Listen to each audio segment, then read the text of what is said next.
Halo teman-teman, selamat datang di video kali ini.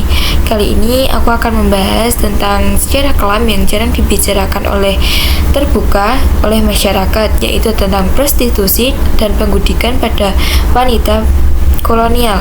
Di balik gemerlapnya kekuasaan kolonial terdapat kisah penderitaan dan ekspoliasi yang dialami oleh banyak wanita.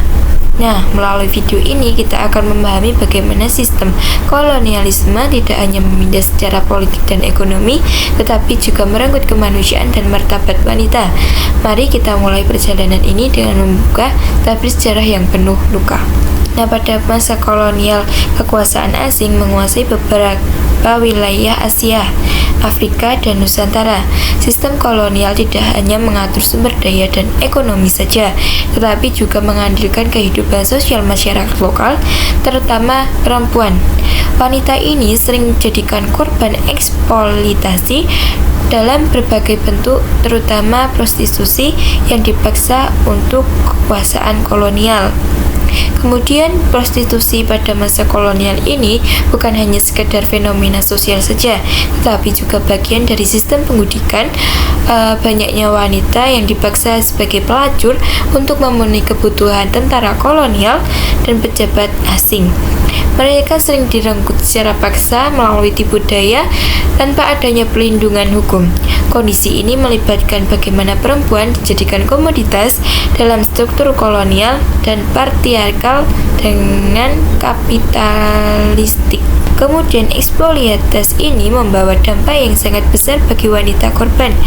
Mereka tidak hanya kehilangan kebebasan fisik, tetapi juga menghadapi stigma sosial yang mendalam.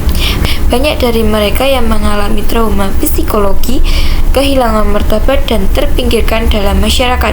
Kondisi ini memperparah ketidakadilan gender yang sudah ada sejak lama. Kemudian, meskipun mengalami penindasan, tidak sedikit wanita dari kelompok masyarakat ini yang berjuang melawan eksploitasi ini. Perlawanan tersebut menjadi bagian penting dari sejarah gerakan sosial di masa kolonial dengan kesadaran akan pentingnya hak-hak perempuan yang muncul. Kemudian, perjuangan ini juga menghadapi banyak rintangan. Oke teman-teman, itu saja gambaran mengenai prostitusi dan penggudikan wanita di masa kolonial. Kisah ini mengingatkan kita bahwa sejarah kolonial itu tidak hanya soal politik dan ekonomi saja, tetapi juga tentang kemanusiaan dan keadilan sosial. Pentingnya bagi kita untuk memegang dan memahami sejarah ini agar tidak terulang di masa kedepannya. Nah, dari sini kita dapat simpulkan bahwa penggudikan wanita pada masa kolonial juga merupakan manifestasi nyata dari sistem penindasan dan kompleks. Wanita menjadi korban ganda baik secara subjek kolonialisme maupun patriarki. Melalui pemahaman sejarah ini kita diajak terus-menerus memperjuangkan kesetaraan dan keadilan bagi perempuan di zaman sekarang. Oke teman-teman, itu aja materi aku yang bisa saya sampaikan. Sampai jumpa di video selanjutnya. Bye.